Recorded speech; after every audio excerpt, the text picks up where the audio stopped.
नमस्कार. बिझनेस नीतीच्या या नवीन पॉडकास्टमध्ये आज माझ्याकडे एक अत्यंत भारी माणूस आलेला आहे. याच्या पाठीमागे यांना इथे आणण्यासाठी मी जवळपास गेले 4-5 महिन्यापासून प्रयत्न करत होतो. पण हा माणूस काही माझ्या हातात लागत नव्हता. साधारणपणे तुम्हाला सांगतो, की एखादा माणूस असतो ना, की तो एखादा निवडणुकीतला उमेदवार असतो. त्याची निवडणूक झाल्यानंतर तो मस्तपैकी निकाल लागला, जिंकला तर आनंदी असतो, पडला तर दुःखी होतो, पण तरी 3-4 दिवसामध्ये पुन्हा कामाला लागतो. हा माणूस असा आहे, की हा एका पाठोपाठ एक निवडणुका करत असतो आणि एक प्रकारे महाराष्ट्राचा प्रशांत किशोर आहे असं म्हटल्यास वावगं ठरणार नाही. माझ्याबरोबर आहे आता गणेश दरेकर द ग्रेट. गणेशजी, नमस्कार. हार्दिक स्वागत. नमस्कार. गणेश दरेकर म्हणजे ॲडमार्क मल्टीव्हेंचर्स प्रायव्हेट लिमिटेड ही त्यांची कंपनी आहे आणि नोकरी करता करता काहीतरी स्वतःचं करायचं हा प्रचंड मोठा किडा आणि या किड्यातूनच आज एक प्रचंड मोठी अशी कंपनी उभी राहिलेली आहे.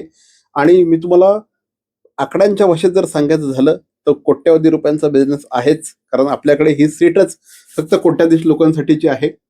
पण हा माणूस जवळपास 50 ते 60, 70, 80 लोकांना रोजगार देतो आहे डायरेक्टली, आणि इनडायरेक्टली तर असंख्य लोकांना रोजगार देतो आहे. नरेश, मला सांगा की सगळी सुरुवात कशी झाली? प्रथमतः नमस्कार.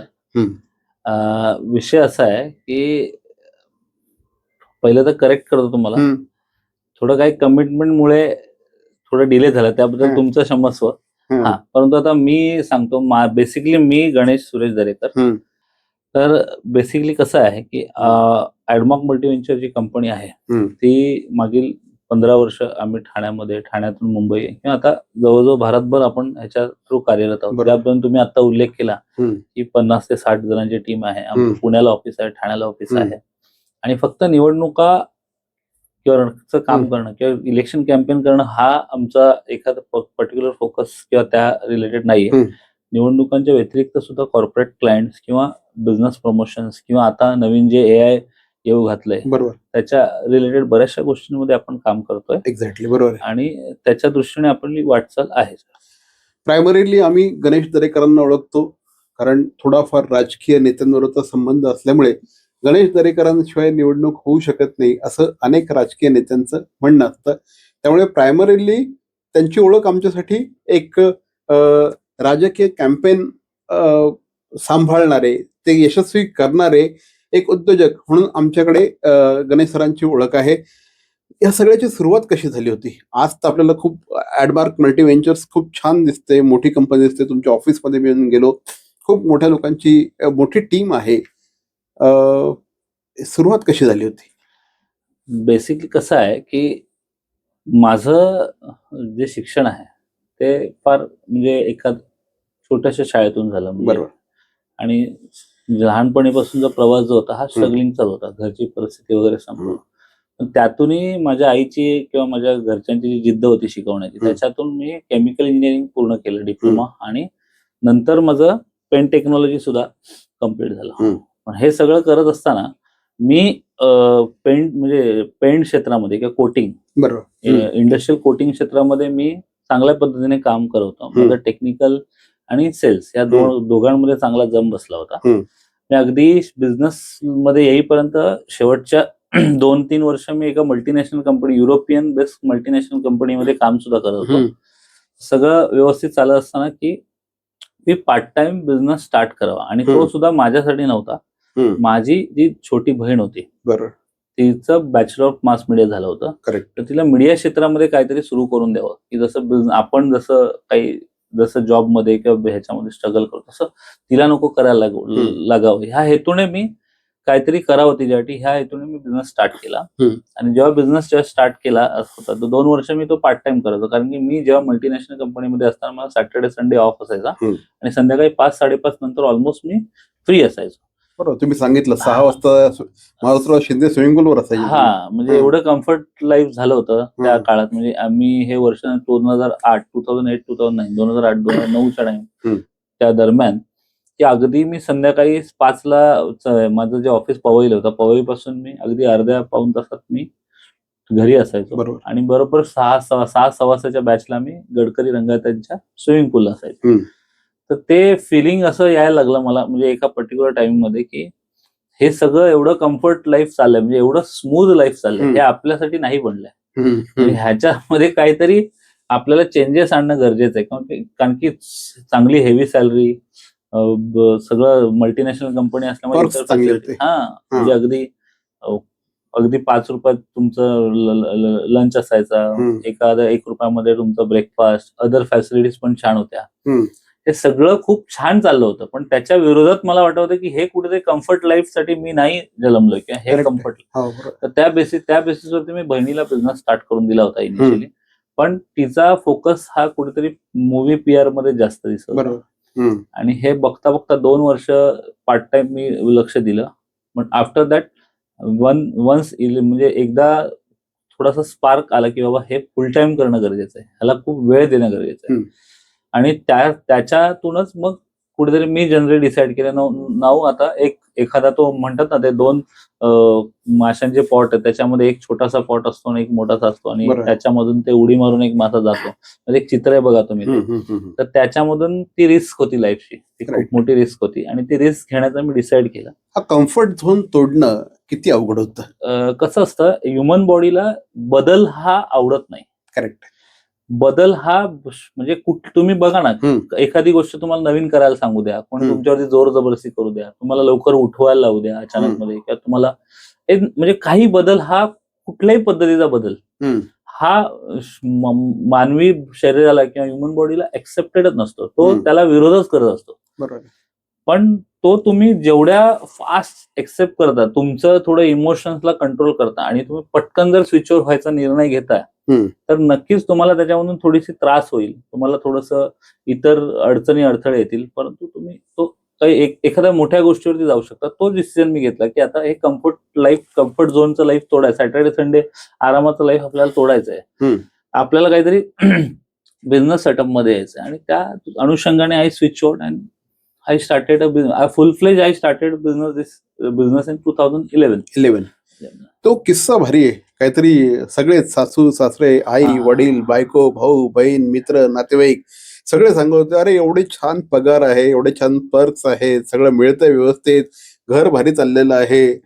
आणि अशा वेळेस हे तुला काय सुचलं बिझनेस वगैरे करायचंय? काय होतं ते? आता कसं आहे बोरसे सर, की आत्ता खूप इझी आहे थोडं. आत्ता थोडं म्हणतात ना, आपल्या म्हणजे मराठी जे कल्चर आहे किंवा मराठी फॅमिलीज आहेत, त्याच्यामध्ये बिझनेस साठी ओपन थोडंसं हे आहे. पण आजपासून तब्बल 15-20 वर्ष आधी तुम्ही बघा, त्यावेळेस मराठी माणूस आणि बिझनेस मध्ये जाणं म्हणजे थोडंसं एक फिअर फॅक्टर असायचा. बरोबर. तो फिअर फॅक्टर हा कदाचित पूर्वजांकडनं किंवा तुमच्या वडिलांकडून मुलाला किंवा आजोबांकडनं त्यांच्या मुलाला, हा फॅक्टर फिअर फॅक्टर होता. बरोबर. आणि बेसिकली एखाद्या मल्टीनॅशनल कंपनीमध्ये जेव्हा काम करत असताना तुमची सॅलरीच 1 तारखेला येते. बरोबर. तो एक मोबाईलवर मेसेज वाचतो, तो मेसेज तुमचा सॅलरीचा 1 तारखेला तुमच्या येतोय, आणि घरचे बघतात किती छान चाललंय, मस्त घराच्या बाजूला गाडी येते घ्यायला. म्हणजे त्यावेळेस मी चाळीतच राहायचो, पण त्या चाळीच्या बाहेर गाडी यायची घ्यायला. कधी जास्त लॉंग जर्नी असेल तर एसी ट्रेन, फ्लाईट जर्नी, हे सगळं कम्फर्ट झोन होतं ना ह्याच्यामध्ये. मग त्याच्यातून आपल्याला कुठेतरी मेकओव्हर करायचा होता.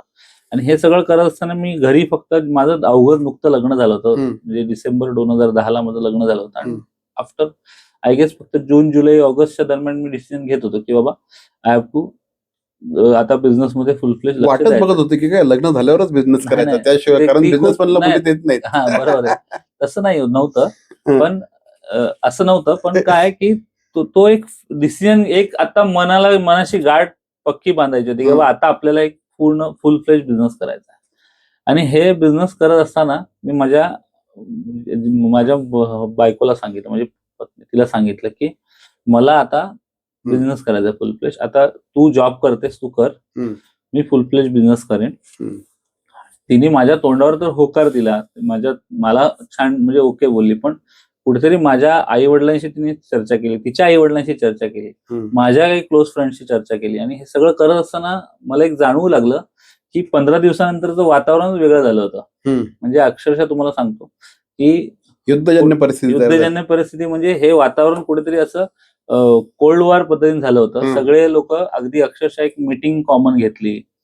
त्या मीटिंग मध्ये मग नंतर त्यांनी डिसिजन घेतला. अरे मग मला समजवायला लागले, अरे ते कर कर कर तुला बिझनेस करायचा, पण ते जॉब चांगला हातातला सोडू नकोस, चांगला पगार आहे वगैरे वगैरे वगैरे.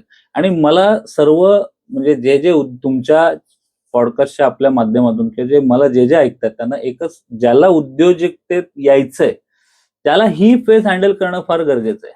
त्याने ही जर फेज क्रुशियली किंवा एकदम स्मार्टली किंवा बुद्धिमत्तेने हँडल केली ना, तर मग त्याला कोणी रोखू शकत नाही. बघा, तुम्हाला काय करायचंय हे माहित पाहिजे, बरोबर. मग कसं करायचं ते ऑटोमॅटिक उमगतं. पण काय करायचं हे कळलं तर कसं करायचं हे कळायला काय अवघड नसतं. बरोबर. तर मला काय करायचं माहित होतं, फक्त कसं करायचं त्याच्यामध्ये अडथळे येत होते. तर मग मी माझ्या घरच्यांना अगदी तांत्रिक मांत्रिक, ह्या मांत्रिककडे, ह्या बाबा हा बुवा ह्याच्याकडे पण म्हणजे बरेच जाणं येणं होतं. आणि खूप समजवणं मला चालू होतं, अरे नको करू, कुठे तुला अवदसा सुचली, काय हे ते. मग हे सगळं करत असताना मग मी थोडासा डिस्टर्ब होतो. म्हणजे मला एक वाटत होतं की आता हे पण बरोबर आहेत आणि मी पण चुकतो, असं एक क्लिअर फॅक्टर झाला होता. पण नंतर मी एक विचार केला शांत पद्धतीने की घरातल्यांना कशाबद्दल इन्सिक्युरिटी, की दर महिन्याला असणारे खर्चाचे पैसे. मला परत एकदा आव्हान करायचं सगळ्यांना की ह्याचं प्लॅनिंग प्रॉपर असेल ना, ह्याचं जर गणित तुम्ही व्यवस्थित मांडलं ना, तुम्ही दर महिन्याला जे पैसे देताय ते पैसे मी कॅल्क्युलेशन केलं की एक वर्षभराचे जे पैसे द्यावे लागतील ह्याचं फुल अँड फायनल जॉब मधनं मला सेटलमेंट येणार होतं. मी त्यांना सांगितलं की मी अमुक 20,000 रुपये समजा घरी देतोय दर महिन्याला, तर माझे फुल अँड फायनल सेटलमेंटचे 2.5 लाख रुपये मला मिळणार आहेत. 2.5 लाख रुपये त्यांना सुपूर्त केले सगळ्यांसमोर. 1 वर्ष मला बिझनेस करून बघू द्या, मला माझ्या पद्धतीने लाईफ जगू द्या. 1 वर्षानंतर तर मला कळेल की मला बिझनेस करता येतोय की नाही. जर नाही कळला तर मी परत जॉबला जाईन, पण 1 वर्ष मला माझ्या पद्धतीने जगू द्या. आणि त्या सगळ्या जाळ्यातून मी स्वतःला सोडून घेतलं आणि मी बिझनेसच्या दिशेने म्हणजे पुढे वाढू लागलो. आणि ते आज बघताय तुम्ही, आता मागे वळून बघणेच नाही. एक्झॅक्टली. काय काय करता एक्झॅक्टली तुम्ही? बेसिकली कसं आहे की मी खूप सारे मॅनेजमेंट आणि ट्रेनिंग कोर्स केले. बरोबर. त्याच्यामध्ये अजून ते एक महत्वाचा विषय असतो की उद्योजक ना प्रोडक्टवर प्रेम करतात. बरोबर. माझं प्रोडक्ट, माझी टेक्निकल सोल्युशन, माझी एक्सपर्टीज, माझं हे, असं काही नसतं. तुम्हाला एक चांगली, जसं वर्ल्ड डिझने किंवा मोठे मोठे जे ब्रँड्स आहेत ते सांगतात तुम्ही एक चांगली सिस्टम, चांगली कंपनी डेव्हलप करा. बरोबर. प्रोडक्ट येतील आणि जातील. बरोबर.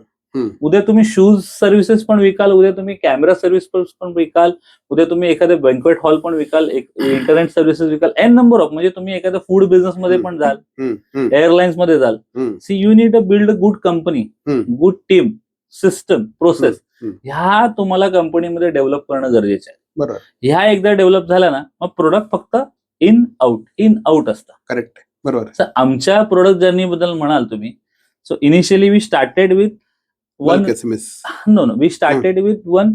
डिरेक्टरी. एक डिरेक्टरी होती, त्या डिरेक्टरीवरती लिस्टिंगसाठी आम्ही पैसे घ्यायचो लोकांकडनं. आधी फ्री द्यायचो, नंतर लिस्टिंगसाठी पैसे घ्यायचो. त्याचं एक त्या काळामध्ये वेबसाईट पोर्टल होतं. इट्स नॉट काइंड ऑफ जजडाल एवढं नव्हतं, पण एक पोर्टल होतं. म्हणजे त्या अँगलने आम्ही बिझनेस स्टार्ट केला होता. बट मला सांगायला तुम्हाला अत्यंत म्हणजे मजा येते की 6 महिन्यानंतरच ती सिस्टमच कुठेतरी कोलॅप्स झाली. म्हणजे तो बिझनेसच आमच्याशी, ज्या कंपनीवर आम्ही टायअप करून डिरेक्टरीचं काम केलं होतं, 6 महिन्याच्या म्हणजे पर्यंतच तो बिझनेस कोलॅप्स झाला. मग आता बिझनेस मध्ये आलोय, पण आता करायचं काय? देन ते कुठेतरी त्यात खचलो नाही. ते 6 महिने आणि पुढचे 6 महिने विकायला प्रोडक्टच नव्हतं. म्हणजे लक्षात आलं, एवढं चांगलं जॉब सोडलाय, बिझनेस मध्ये आलोय, पहिल्या 6 महिने प्रोडक्ट होतं, ते कोलॅप्स झालं, त्याचं सगळं डिस्टर्ब झालं. आणि त्याच्यानंतर पुढचे 6 महिने विकायला प्रोडक्ट नव्हतं. ऑफिसची टीम आहे, ऑफिसचा रेंट चालू आहे, खर्च चालू आहे, पण तुमच्याकडे विकायला प्रोडक्ट नाही. सो रिसर्च, R&D, काय चालेल मार्केटला डिमांड काय आहे, ह्या सगळ्या गोष्टीचं आम्ही थोडं नॉलेज घेतलं. आणि then we came to know with the one common factor की बल्क मेसेजिंग आणि तुमचं ईमेल मार्केटिंग आणि जे IVR कॉल वगैरे, हे सगळे जे प्रोडक्ट्स आहेत किंवा व्हॉइस कॅम्पेन, ह्या प्रोडक्ट्सवरती आम्ही काम केलं. ह्या प्रोडक्ट्सवरती काम करताना हळूहळू लोकल बॉडी इलेक्शन्स लागले त्या काळात 2012ला. त्या लोकल बॉडी इलेक्शन्स मध्ये वोटिंगचे सॉफ्टवेअर्स किंवा प्रिंटिंग, बऱ्या पद्धतीने प्रिंटिंग वगैरे, voter slip, other printing also. So we came with political सोल्युशनला त्याच्यात, आणि बाकी डिजिटलला आम्ही SMS वगैरे, हे कॉर्पोरेट बिल्डर्स वगैरे किंवा बाकी इन्शुरन्स सेक्टर्स वगैरे किंवा रिटेल सेक्टर्स वगैरे मध्ये ह्या सगळ्यावरती काम केलं. मला हेच सांगायचं ह्या अनुषंगाने. आता खूप सारे प्रोडक्ट आहेत. आता AI वरती आम्ही काम करतोय. आर्टिफिशियल इंटेलिजन्सचे बरेच आमचे इन हाऊस प्रोडक्ट डेव्हलप होत आहेत. आता आम्ही बरेचसे CRM डेव्हलप केले. आता आमचं व्हॉट्सअप मेटा पार्टनर आहोत आम्ही. आता आम्ही गुगलचे पार्टनर आहोत, गुगल जेमिनाय पार्टनर आहोत. AIच्या क्षेत्रात आम्ही भरपूर काम करतोय. आता फक्त सांगण्याचा उद्देश आहे की उद्योजकाने काम करताना प्रोडक्ट वरती प्रेम करत बसू नका. You just build your system, you just build your team.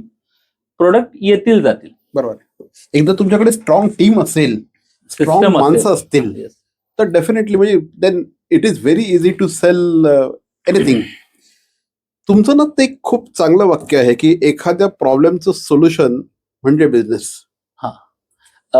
Basically कसं आहे ना, तेच आता आपण म्हणत होतो ना की खूप जण स्ट्रॉंग मध्ये सांगतात, मी स्ट्रॉंग पण आहे, मी पेस्ट कंट्रोल करतो, अरे मी स्लायडिंग विंडोचं काम करतो, किंवा एखादा म्हणतो मी बाबा हे XYZ विकतो, म्हणजे मी पेन विकतो, मी कॅमेरा विकतो.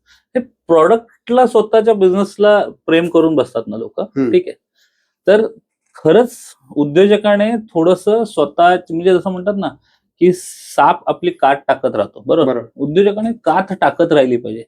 जसं उदाहरणार्थ की आता आपण ह्या कॅमेऱ्याच्या क्षेत्रात आहोत, बरोबर.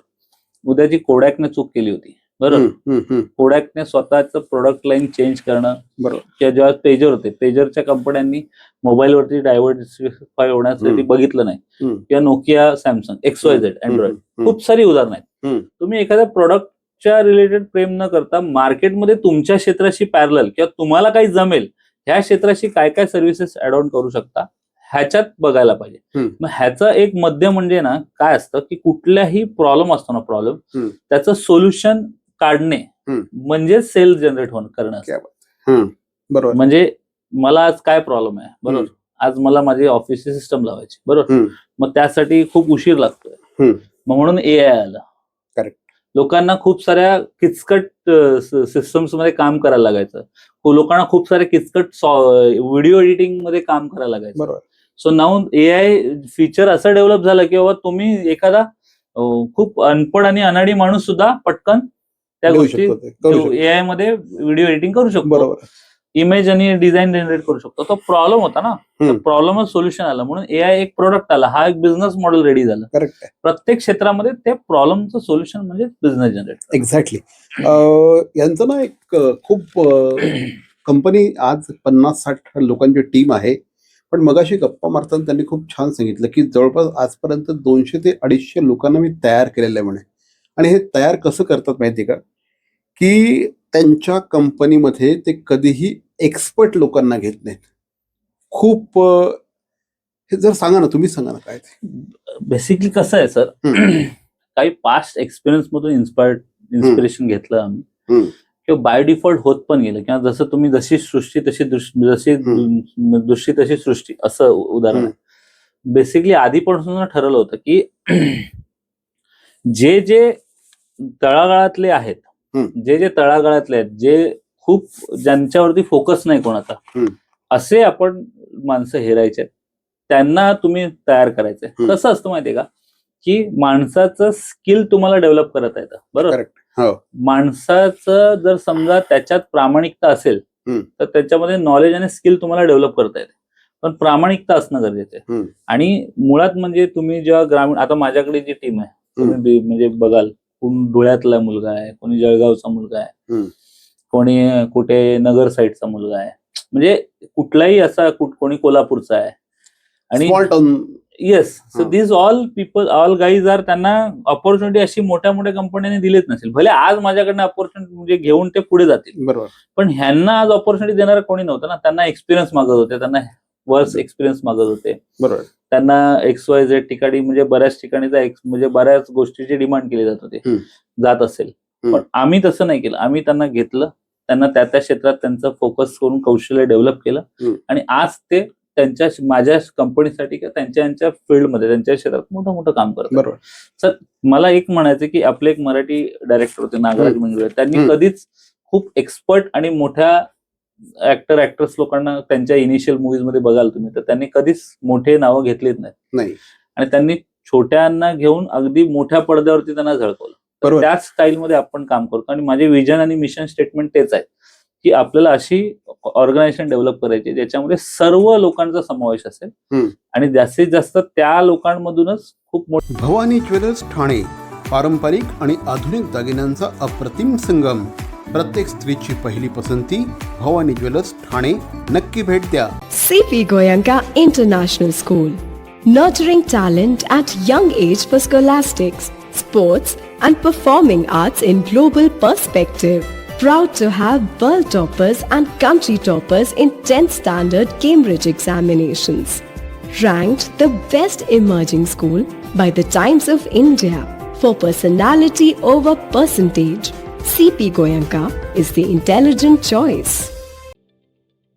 ठाणे महानगरपालिकेचे मालमत्ता कर म्हणजेच प्रॉपर्टी टॅक्स भरण्याचे आवाहन. सन 2022-23 या आर्थिक वर्षाचे मालमत्ता कराचे म्हणजेच प्रॉपर्टी टॅक्सचे बिल ठाणेकर करदात्यांना महापालिकेमार्फत आर्थिक वर्षाच्या सुरुवातीस म्हणजेच माहे एप्रिल 2022 मध्ये देण्यात आलेले आहे. तथापि अद्यापही काही करदात्यांनी मालमत्ता कर महापालिकेकडे जमा केलेला नाही. सध्या आर्थिक वर्षाचा अंतिम टप्पा सुरू झाला आहे. मालमत्ता कर वसुलीसाठी महापालिकेतर्फे कडक कारवाई हाती घेण्यात आली आहे.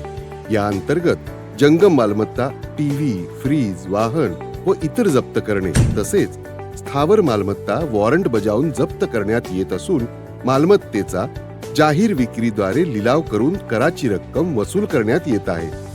मालमत्तेस पाणी पुरवठा करण्यात येणारे नळ संयोजन खंडित करण्यात येत आहेत. त्याचप्रमाणे थकीत मालमत्ता करावर 2% व्याज आकारले जात असल्याने भरावयाची रक्कम वाढत आहे. आपला मालमत्ता कर propertytax.thanecity.gov.in या लिंकद्वारे तसंच गुगल पे, फोन पे, पेटीएम याद्वारे ऑनलाईन पद्धतीने करण्याची सुविधा उपलब्ध करून दिली आहे. शनिवार, रविवार व सार्वजनिक सुट्टीच्या दिवशी नागरिकांना मालमत्ता कर भरणे सोयीचे व्हावे याकरता महापालिकेचे मालमत्ता कर संलग्न कार्यालय या दिवशी कार्यान्वित ठेवण्यात आलेले आहे. तरी मालमत्ता कर वसुलीची अप्रिय कारवाई टाळण्याच्या दृष्टिकोनातून मालमत्ता कर भरून महापालिकेस सहकार्य करावे. धन्यवाद. ऑर्गनायझेशन होईल. ह्याचा थोडासा हलका मॅच्युरिटीचा किंवा स्लो ग्रोथ होण्याचा थोडासा फटका कंपनीला पडतो, बट नो इश्यू. माणसं तयार होतात आणि ऑर्गनायझेशन पण एम्प्लॉयमेंट जनरेशन चांगल्या पद्धतीने. एक्झॅक्ट आकडे नाही माहितीत, पण कदाचित 200 to 300 मोर दॅन दॅट अशी खूप सारी टीम मुलं हाताकडून तयार झाले. व्हिडिओ एडिटर असतील, मार्केटिंग स्किलवाले असतील, ग्राफिक डिझायनर असतील, आता काही AI टूल्स डेव्हलप करणारे आहेत, म्हणजे डेव्हलपर असतील, कोडिंगवाले असतील. So all guys are develop. तुमच्या कंपनीचं जे व्हिजन स्टेटमेंट आहे ते खूप छान आहे, जरा सांगा ना. कंपनीचे विजन स्टेटमेंट आम्ही जेव्हा विजन डॉक्युमेंट बनवले होते, म्हणजे कंपनी डॉक्युमेंट बनवले, त्यावेळेस ते मला स्वतःहून सुचलेलं होतं. ते to build world class business corporation providing quality and consistent services thus creating progressive opportunities. Exactly.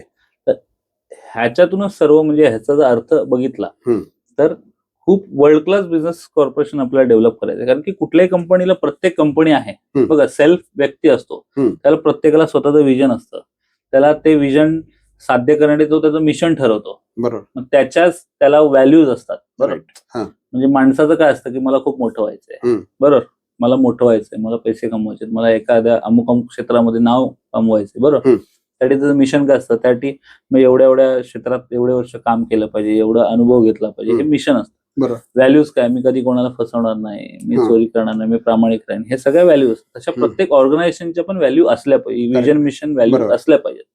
आणि ते विजन मिशन व्हॅल्यूज मध्ये कुठल्या प्रोडक्टचा उल्लेख नसावा. म्हणजे एक तुमच्या चॅनलच्या माध्यमातून सांगतो, प्रोडक्टचा उल्लेख नसावा. काही काही लोक फक्त प्रोडक्ट बेस्ड विजन ठेवतात की आम्ही हेल्थ केअर इंडस्ट्रीमध्ये आहोत, so we world class India basis किंवा एज्युकेशन मध्ये असतात, तर ते लोक असं एज्युकेशन मध्ये करतात. सो कुठलंही विजन जे आहे, म्हणजे तुम्ही कुठल्याही मोठ्या ऑर्गनायझेशनचं घ्या, पुन्हा एकदा सांगतो तुम्हाला, रिलायन्सचं घ्या, तुम्ही वॉल्ट डिझनीचं परत घ्या, ऍपलचं घ्या, तुम्ही टाटांचं घ्या, जेव्हा मोठ्या मोठ्या ऑर्गनायझेशन तुम्ही तिथे, तुम्हाला तिकडे प्रोडक्टचा उल्लेख नाही दिसणार. तिथे जो उल्लेख दिसेल ब्रँडचा त्यांचा ब्रँडचा आणि त्यांना काय समाजात बदल घडवून आणायचा आहे कोर व्हॅल्यूज त्याच्या रिलेटेड त्यांच्या विजन स्टेटमेंट असतात. एक्झॅक्टली.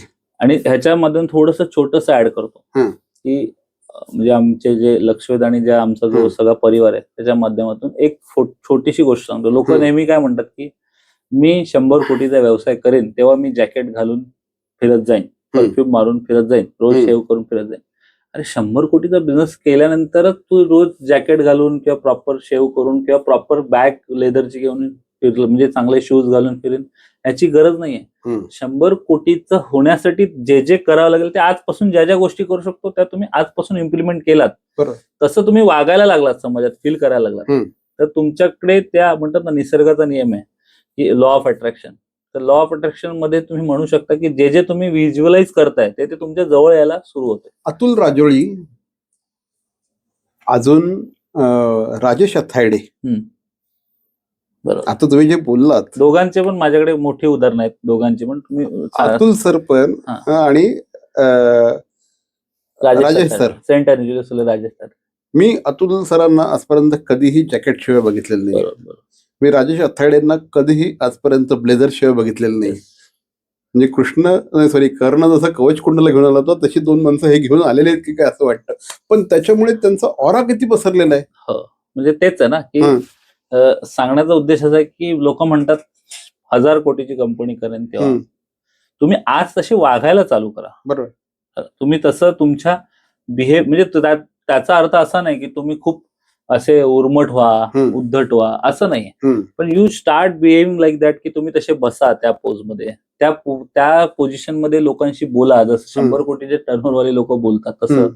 तशा पद्धतीच्या म्हणजे कदाचित तशा पद्धतीने तुम्ही ट्रॅव्हलिंग करा, तशा हं. पद्धतीने पुस्तकं वाचा, तसा तुमचा पेहराव ठेवा आणि बरोबर. रोज आरशासमोर स्वतःला म्हणून तुम्ही 100 कोटीचा व्यवसाय केलेला आहे, करतोय हे ऑटोमॅटिक घडत राहणार. पण त्यासाठी मी तेव्हा करेन, तेव्हा होईल आणि तेव्हा करेल, मग ते तेव्हा होतच राहील असं. दुसरी गोष्ट, तुम्ही 2 व्यक्तींचा उल्लेख केला, हं. राजेश तातडे आणि हं. अतुल राजे. असे तर म्हणजे ह्या दोघांचा एक आयुष्यामध्ये बिझनेसचा स्पार्क मिळण्यासाठी दोघांचं खूप म्हणजे महत्वाचं उदाहरण आहे. हं. असं तर खूप जणांचं आहे, पण बरोबर. ह्या दोघांचं आता स्पेसिफिक उदाहरण तुम्हाला सांगतो. बेसिकली मी म्हटलं ना, प्रोडक्ट वरती प्रेम नाही करायला पाहिजे. हं. तुम्ही तुमच्या सर्व्हिसेस हा बदलत राहतील, बरोबर. फक्त सिस्टम डेव्हलप केली पाहिजे. राजेश आथाडेंचं एकदा मी एक सेशन अटेंड केलं होतं. तर त्या सेशन मध्ये राजेश आथाडेंनी सांगितलं होतं, एक मी जे हा सांगतोय ना आत्ताचा विषय, हा एकदम लक्षपूर्वक ऐकला पाहिजे बरोबर. आपल्या व्ह्युअर्सने. राईट. राजेश आथाडेने त्यावेळेस सांगितलेलं की इथून पुढचा, म्हणजे मी तुम्हाला म्हणतो ही गोष्ट आज तब्बल 12 वर्ष आधी हं. राजेश आथाडेंची मी ऐकली होती. बरोबर. इथून पुढचा काळ एवढा अवघड येणार आहे हं. की तुम्ही कुठलंही प्रोडक्ट, हं. तुम्हाला जर खूप एक्सपोनेन्शियल ग्रोथ करायची असेल, म्हणजे खूप मोठ्या लेवलला ग्रोथ करायची असेल तुमच्या ऑर्गनायझेशनची, हं. तर तुम्ही कुठलंही असं प्रोडक्ट किंवा सर्व्हिसेस विकू नका ज्याच्यामध्ये तुमची मुद्दलच कस्टमरकडे अडकते. हो, बरोबर आहे. ओके. करेक्ट आहे. आणि ते त्यांचं तेवढंच जे स्टेटमेंट होतं हं. ते इतकं मला इम्पॅक्ट झाला त्या गोष्टीचा. आणि मी एका पावडर कोटिंग पावडर ट्रेडिंगचा बिझनेस करायचा. हं. अँड विल नॉट बिलीव्ह की माझ्या सगळ्या डिजिटल कॅम्पेनिंग मधनं जे बरेच प्रॉफिट होतं, बरेचदा मी बघायचो की तिथे ते ब्लॉक होतंय. बरं. आणि पूर्णपणे माझे भांडवलाचे म्हणजे माझे मुद्दलचे पैसे जाऊ देत, पण बरेचसे कस्टमर एंडलाच अडकलेले असायचे. आणि कधी पण बिझनेस करताना इमोशन सेंटिमेंट्स नसावे. एक हृदयाला अरे मी केमिकल इंजिनिअरिंग केलंय, मग माझ्याशी रिलेटेड प्रोडक्ट आहे, असं नसावं. तर त्या गोष्टीवरती मी खूप फोकस केला, म्हणजे त्या गोष्टीवरती मी फोकसली वर्क केलं. आणि आम्ही डिसिजन घेतलं की आमचं मार्केटला 15 ते 20 लाख रुपये औषधांनी अडकलंय. So I decided to stop this business. आणि आमचे शेवटी 9 लाख रुपये कस्टमर एंडला अडकले, पण आम्ही तो बिझनेस पूर्णपणे बंद केला. कारण का, त्यांचं ते स्टेटमेंटच खूप महत्वाचं होतं की तुमची मुद्दलच कस्टमरकडे अडकते आणि त्याचं 60 डेज 45 डेज 90 डेज हा सर्कल जास्तीत जास्त सर्कल होतो. आणि तुम्ही हे नाही करू शकत. एक अथर्डेचं वाक्य. दुसरं अतुल राजोळींचं म्हणजे की बिझनेस मध्ये तर आलो होतो पहिले 2 वर्ष, त्याच्या माध्यमातून फक्त आता काय, कधी पण बघा नवीन जो जॉब मधून बिझनेसमॅन मध्ये येतो ना, ज्यांचा वडिलोपार्जित बिझनेस आहे, ज्यांचा म्हणजे वडिला म्हणजे पुश्तैनीचा जायदाद आहे, त्यांचा वेगळा विषय. म्हणजे जॉब मधून जेव्हा बिझनेस मध्ये येतात तर त्यांचं टार्गेट काय असतं, अपना सैलरी 10 रुपये, तो 10 रुपये 10 रुपया तो कम से कम आना चाहिए, 9 रुपये नहीं होना चाहिए, 10 11 एक बार होगा तो बोनस है, लेकिन 10 तो आना चाहिए. बरोबर. तर असंच माझा पण विषय 2 वर्ष चालला होता. एका गिफ्टेक्स का कुठलं एक्झिबिशन होतं नेहरू सेंटर वरळीला, त्यावेळेस मी गेलो होतो तिकडे, आणि तिथे अतुल राजोळींची लक्षवेधची स्टँडी लागली होती, स्वतः मधील उद्योजकाला जागी करा. आता एक्झिबिशनला आम्ही 11 वाजता 10 वाजता गेलो होतो साधारणतः. आम्ही ऑलमोस्ट म्हणजे दुपारचं जेवण वगैरे करून 2, 2:30, 3 वाजता एंड अप झाला होता विषय. 3 वाजले होते, स्टँडी लागली होती, सेशन 5 ला चालू होणार होतं, 2 तास वेळ होता. माझ्या मित्राला विचारलं काय करणार, बघू म्हणलं काय उद्योजकाला जागे करतात. तर तिकडे एक एंट्री फी होती, ती आम्ही एंट्री फी दिली, 2 तासाच्या सेशनला बसलो, आणि तेव्हा लक्षात आलं की आपण जे करतोय ते कम्प्लीट चुकीचं आहे. आपण ज्या पद्धतीने बिझनेस करतोय ते कम्प्लीट चुकीचं आहे. आपला फोकस आहे की आपल्या सॅलरी एवढेच पैसे, पण हा सगळा बिझनेसला एक सिस्टम असते, डेव्हलपमेंट असते, टीम असतात, सगळे डिपार्टमेंट असतात. त्याच्यातून लक्षवेध मग डेडिकेटली 2 वर्ष आम्ही केलं. मी माझ्या टीमने आम्ही केलं प्रॉपर विद्यार्थ्यासारखं. आणि मी तुम्हाला एकदम म्हणजे एकदम जाहीरपणे लिहून देतो कुठे पण की एखाद्या MBA कोर्स कोणते मोठमोठे वेलिंगकर किंवा ते IIM अहमदाबाद वगैरे जे करतात ना, त्याच्यापेक्षा तो प्रॅक्टिकल एक्सपिरियन्स खूप मोठा होता. कारण की माझ्या वाईफने MBA केलंय वेलिंगकर मधून, तो प्रॅक्टिकल एक्सपिरियन्स चांगला होता. ते 2 उदाहरणं अतुल राजवाडे आणि अथायडेंची.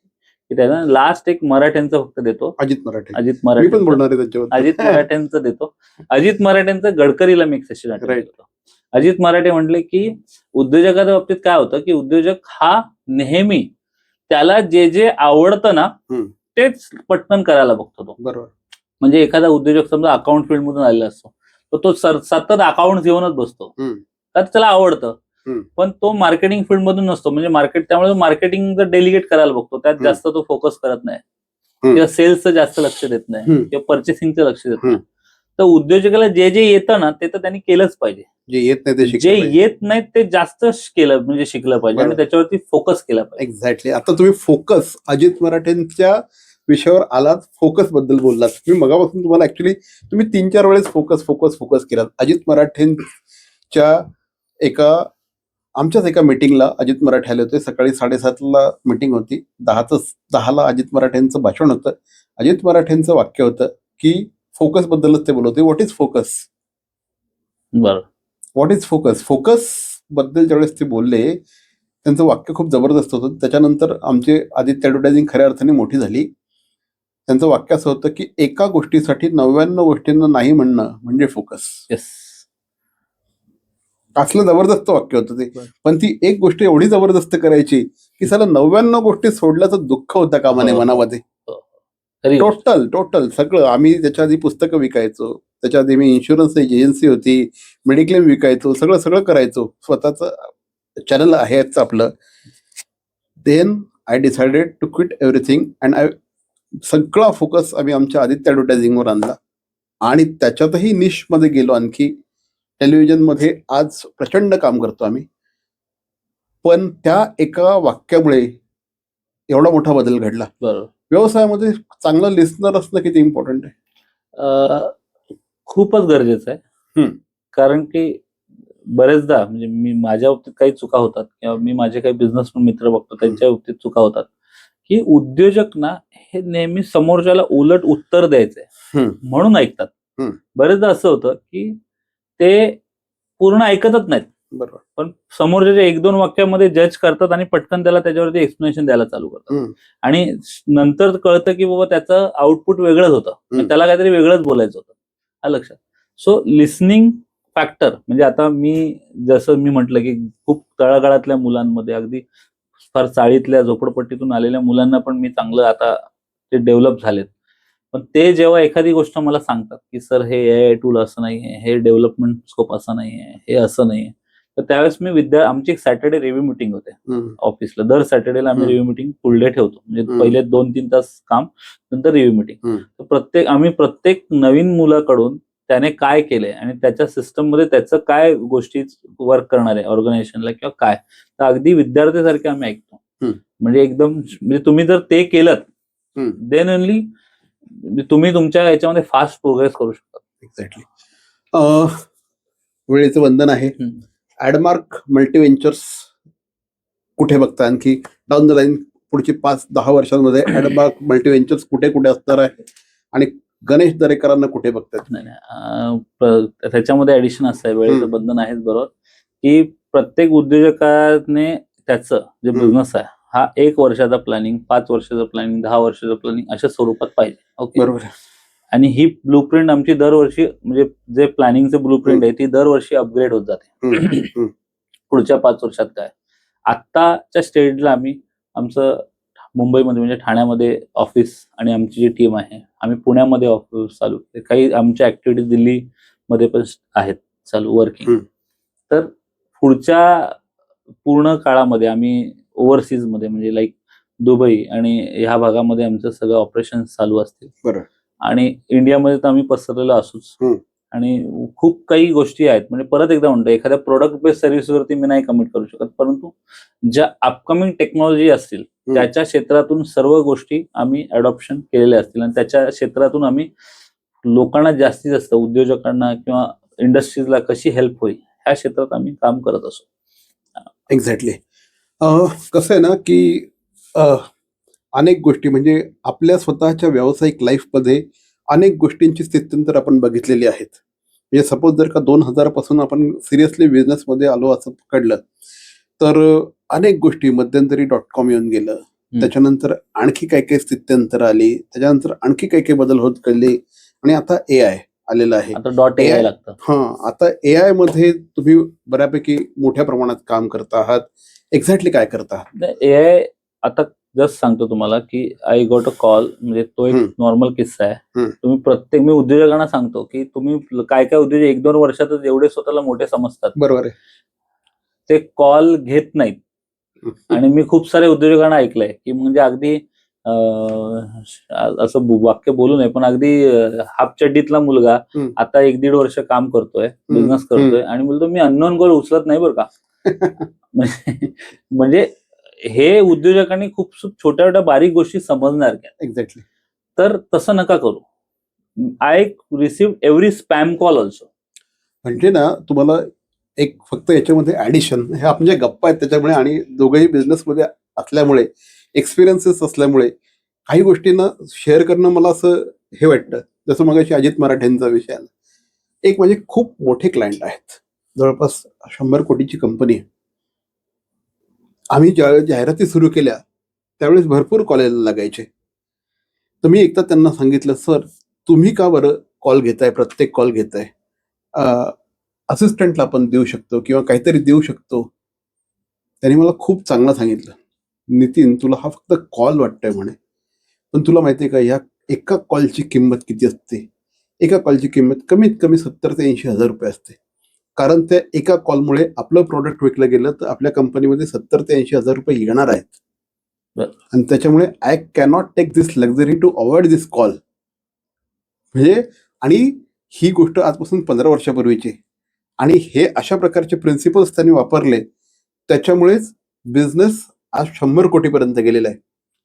ज्यावेळेस ही गोष्ट ते माझ्याशी बोलत होते त्यावेळेस त्यांचा बिझनेस होता हार्डली 2-3 कोटी रुपयाचा. पण अशा छोट्या छोट्या गोष्टींमुळेच मोठे व्यवसाय निर्माण होतात. बरोबर. हेच सांगतो तुम्हाला की Y you should not avoid a call. Correct. As a reason, election आता झाले होते आणि त्याच्यानंतर मला कॉल आला. माझे 2 फोन आहेत, तर मला एक माझ्या सॅमसंगच्या नंबरवर कॉल आला आणि which is a spam. So काय हल्ली खूप स्पॅम फ्रॉड होतात आणि आय गॉट अ कॉल आणि आय एम फ्रॉम गुगल असं त्या लेडी म्हटली. सो ती आय एम फ्रॉम गुगल आणि तिने तिचं स्पीच स्टार्ट केलं. So I disconnected a call. So तिने माझा पॅरलल नंबर तिच्याकडे होता वाटतं system, she called me on my another number which is apple. त्याच्यामध्ये स्पॅम वगैरे काही आलं नाही. पण मग मी तो कॉल उचलला, मग तिने स्टार्ट केलं, सर मैं गूगल से बात कर रही हूँ, आप मेरी ध्यान से बात सुनिए, मैं गूगल दिल्ली ऑफिस से बात कर रही हूँ. सर हमने जेमिनाई जो गूगल का रिसेंटली AI डेवलप टूल है विच डेवलप बाय गूगल, उसका एक सिलेक्टेड कंपनीज के CEO के लिए ट्रेनिंग रखा है दिल्ली में. So you are invited, so आपको आना है. सो तो कॉल मी उचलला आणि त्या कॉल उचलल्यामुळे मला ती ऑपॉर्च्युनिटी मिळाली. So I went to that training. So I came to know that I saw hoarding in Delhi that AI Summit by government of India. क्या बात. This is going to happen. Hmm. So I just इंडस्ट्रीजचे काही माझे मित्र आहेत, IT इंडस्ट्रीजचे, minister of IT चे काही माझे मित्र आहेत. So I just contacted them. So ते arrange VIP pass for me. So आम्ही त्या बेसिसवरती तिकडे खूप चांगलं एक्सप्लोअर केलं स्वतःला. आणि फक्त मला एकच उद्योजकांना रिक्वेस्ट करायची आहे की खूप उद्योजकतेमध्ये खूप मोठा ड्रास्टिक चेंज येणार आहे पुढच्या 6 महिने वर्षभरानंतर. कदाचित तुम्ही जे आता करताय ते काम तुमचं राहणारच नाही. तर तुम्हाला स्वतःला खूप वेळा अपग्रेड करावं लागेल. बरोबर.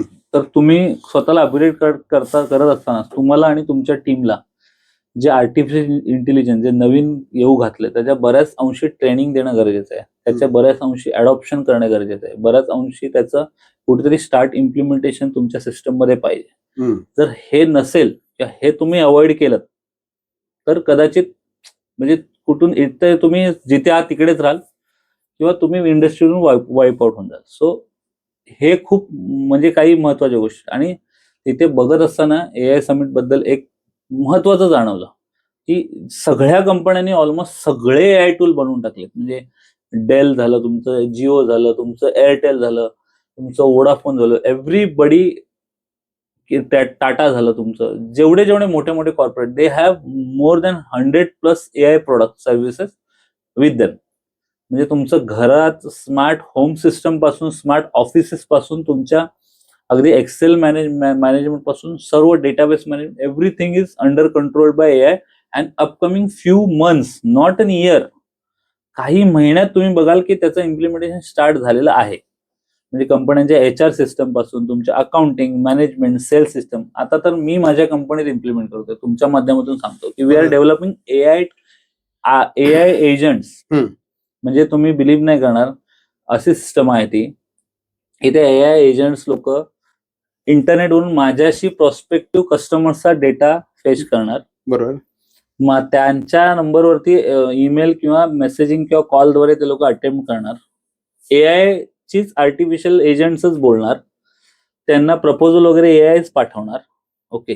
आणि त्यांच्याशी डायरेक्ट फायनल रिक्वायरमेंट झालेली असेल ते फक्त आमच्या टीमला इंटिमेट करणार. आम्ही ह्या फेज मध्ये आता काम करतो. गणेशजी आमच्याशी बोललात, खूप काही आणखी खूप छानपैकी बोलता येऊ शकतं, आणखी खूप काही चांगलं सांगता येऊ शकतं. तर हे होते गणेश दरेकर सर आणि आज ते आपल्याकडे आले.